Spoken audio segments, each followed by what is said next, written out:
जय हिंद साथियों, आज हम फिजिक्स के उन 10 टॉपिक की बात करेंगे जो एयरफोर्स के एग्जाम में आपको 15 प्लस नंबर दिलाएंगे। जी हाँ, सिर्फ 10 टॉपिक आप तैयार कर लीजिए और आपका जो एयरफोर्स के एग्जाम में स्कोर होगा फिजिक्स में वो 15 प्लस प्लस होगा। क्लियर है ना?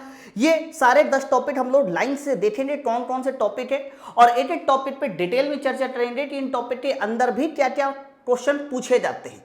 उसके साथ साथ ये वीडियो आपको लास्ट तक देखना है, मुझे कमेंट करके ये बताना है कि आपको इन 10 टॉपिक में से कितने टॉपिक में कमांडिंग है और ये भी मुझे कमेंट करके बताइएगा इस बात से आप लोग कितना परसेंट एग्री करते हैं। तो चलो फिर वीडियो को स्टार्ट करते हैं, देखते हैं फिजिक्स के वो 10 टॉपिक जो आपको 15 प्लस का स्कोर दे सकते हैं एयरफोर्स के एग्जाम में। तो देखिए, तो यहां से मैंने उन 10 टॉपिक की बात की है, तो यहां पर मैंने अभी शुरुआत में 5 टॉपिक लिए हैं जो कि वेरी वेरी इंपॉर्टेंट है एयरफोर्स के एग्जाम के लिए। सबसे पहला टॉपिक है जिसको बोला जाता है one dimensional motion, 1D motion. 1D motion actually में हॉरिजॉन्टल मोशन भी होता है, वर्टिकल मोशन भी होता है। तो आप हॉरिजॉन्टल मोशन, वर्टिकल मोशन तैयार कर लीजिए। 1D मोशन बड़ा ही इंपॉर्टेंट है, इससे क्वेश्चन 101% आता है। उसके बाद 2 डायमेंशनल मोशन, 2 डायमेंशनल मोशन जैसे कि प्रोजेक्टाइल मोशन, मतलब जिसमें एक्स पैरामीटर भी बदलता है, वाई पैरामीटर भी बदलता है, that is called 2 dimensional motion. जैसे कि प्रोजेक्टाइल मोशन, सर्कुलर मोशन, ये सब हमारे 2 डायमेंशनल मोशन है। इनसे भी बहुत क्वेश्चन आते हैं और उसमें भी सबसे ज्यादा इंपॉर्टेंट है एसएचएम। एसएचएम का मतलब होता है सिंपल हार्मोनिक मोशन, सरल आवर्त गति, जिसमें आप लोग टाइम पीरियड पढ़ते हो, सिंपल पेंडुलम पढ़ते हो, स्प्रिंग बैलेंस सिस्टम पढ़ा जाता है। उसके साथ साथ वो जो 3 इक्वेशन होती है, वेलोसिटी, एक्सेलेरेशन और आपकी डिस्प्लेसमेंट, ये 3 इक्वेशन से भी सवाल बनते हैं। तो आपका ये एसएचएम अगला वो टॉपिक है। उसके बाद नेक्स्ट टॉपिक है आपका थर्मोडायनेमिक्स। ये जो थर्मोडायनेमिक्स है, इसमें थर्मोडायनेमिक प्रोसेस हो गया, आइसोबेरिक, आइसोटोरिक, आइसोथर्मल, एडियाबैटिक। उसके साथ साथ इसमें बहुत सारी छोटे छोटे टर्म्स होते हैं, सिस्टम सराउंडिंग बाउंड्री, उसके साथ साथ Carnot cycle, refrigerator, heat pump, ये सब के सब हमारे थर्मोडायनेमिक्स में आते हैं। ये टॉपिक भी अपनी कह सकते हो एक नई पहचान, अलग पहचान रखता है एयरफोर्स के एग्जामों के लिए। इसके बाद अगला जो टॉपिक है वो है फ्लूइड मैकेनिक्स। फ्लूइड मैकेनिक्स की अगर मैं बात करूं तो फ्लूइड मैकेनिक्स में हम लोग प्रेशर के बारे में पढ़ते हैं, उसके साथ साथ हाइड्रोलिक जेट हो गया, सरफेस टेंशन हो गया, फ्लूइड से रिलेटेड जितनी भी बातें होती है वो सब फ्लूइड मैकेनिक्स में पढ़ते हैं। तो ये 5 टॉपिक मैंने अभी आपको बताया जो कि एयरफोर्स के एग्जाम के लिए इंपॉर्टेंट है। अगले 5 टॉपिक और देख लीजिए। इसके साथ साथ ये 5 टॉपिक और भी होते हैं, जैसे कि ग्रेविटेशन, गुरुत्वाकर्षण। मैं आपको बता दूं, ऐसा हो नहीं सकता कि ग्रेविटेशन से एग्जाम में क्वेश्चन ना बने, आपको ये भी तैयार करना है। उसके साथ साथ इलेक्ट्रोस्टैटिक, इलेक्ट्रोस्टैटिक में बच्चा इस बात से कंफ्यूज होता है कि मुझे इलेक्ट्रोस्टैटिक कवर कितना करना है, क्योंकि ये टॉपिक अपने आप में बड़ा ही कह सकते हो बड़ा है। तो हम लोगों को इसमें ये मत सोचिएगा कि बहुत ज़्यादा डेरिवेशन करना होता है इलेक्ट्रोस्टैटिक में, या बहुत कह सकते हो कि बहुत बड़े बड़े न्यूमेरिकल लगाने, बिल्कुल भी नहीं। इलेक्ट्रोस्टैटिक में सिर्फ और सिर्फ फॉर्मूले याद करने हैं। एग्जाम्पल तौर पे आपका आ गया कि इस आवेश से इस पॉइंट पर बताइए वैद्युत क्षेत्र या इलेक्ट्रिक फील्ड इंटेंसिटी क्या है, तो फॉर्मूला ही बस याद रखना है। कूलाम के ला का फॉर्मूला ही याद रखना। आपको इलेक्ट्रोस्टैटिक में सिर्फ और सिर्फ फॉर्मूले याद करने, इससे ज्यादा इलेक्ट्रोस्टैटिक में कुछ भी नहीं आता। उसके साथ साथ अगला जो टॉपिक है वो है एसी सर्किट। एसी सर्किट में जैसे कि pure L, pure C, pure R, L C, C R, इस तरह से 7 एसी सर्किट होते हैं। तो एसी सर्किट, एसी करंट, ये पूरा टॉपिक तैयार होना चाहिए। हाँ, इससे आपका न्यूमेरिकल भी बनता है, इस बात को ध्यान रखना। उसके साथ साथ लॉजिक गेट।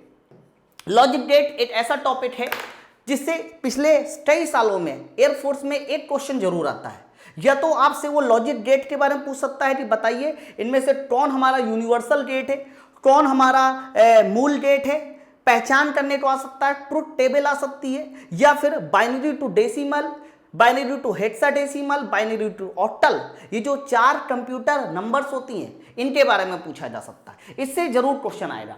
और इन सभी में भी सबसे ज्यादा जो इंपॉर्टेंस रखता है वो भाई साहब रखता है वर्क, पावर एंड एनर्जी। आपने अगर इस चैप्टर को तैयार कर लिया, वर्क, पावर एंड एनर्जी वाले चैप्टर को तैयार कर लिया, तो लगभग ज्यादातर चैप्टर टच हो जाते हैं, क्योंकि इसी का कॉन्सेप्ट आपको इलेक्ट्रोस्टैटिक में भी मिल सकता है, वर्क, पावर एंड एनर्जी का कॉन्सेप्ट ग्रेविटेशन में भी मिल सकता है।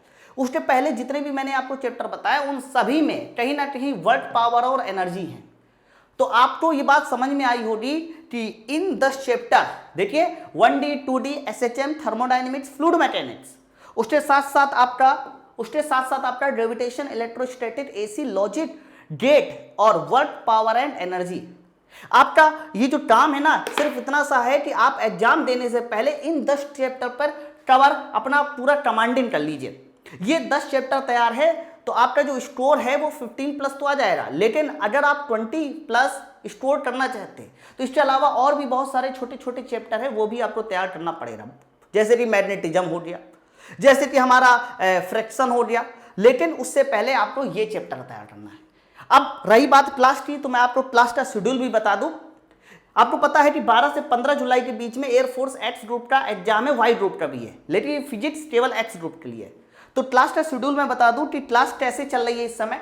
तो डेली शाम 6 बजे मैं आपको 25 क्वेश्चन लेके आता हूं फिजिक्स के, और ये 25 क्वेश्चन सेम उसी पैटर्न पे होते हैं जिस पैटर्न पे एयरफोर्स के एग्जाम होते हैं। ये 25 क्वेश्चन में आपको सारे क्वेश्चन मिक्स मिलेंगे, यानी मिक्स 25 क्वेश्चन शाम 6 बजे मैं आपको सॉल्व कराता हूं, जिसमें आपको ये देखना होता है कि आज मैंने 25 में से 20 प्लस 15 प्लस कितना स्कोर किया।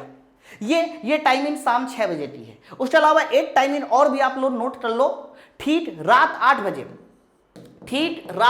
बजे मैं आप लोगों को कोई भी एक टॉपिक उठा लेता हूं, कोई भी सिंगल टॉपिक उठा लिया, उसको पूरी तरह से कंप्लीट कर देता हूं क्वेश्चन सॉल्व करके। जैसे कि पिछला जो मेरा वीडियो था उसमें मैंने कंप्लीट थर्मोडायनेमिक्स का एक वीडियो डाला था, अप्रॉक्स 3 घंटे का। तो अप्रॉक्स 3 घंटे में जो थर्मोडायनेमिक्स का वीडियो डाला था उसमें मैंने पूरे कंप्लीट थर्मोडायनेमिक्स यानी 100 क्वेश्चन को सॉल्व कराए थे। इसी तरह से ये जो 10 टॉपिक है ना, ये 10 टॉपिक मैं एग्जाम से पहले इन 10 टॉपिक के सारे क्वेश्चन आपको देने वाला हूं। क्लियर है ना? तो आप लोग इन बातों से कितने % एग्री करते हैं, कमेंट करके मुझे ये भी बताइएगा कि आपको कौन सा टॉपिक वीक है, ताकि मैं उस टॉपिक के बहुत जल्दी तो रात 8 बजे आपको कंप्लीट मैराथन मिलती है।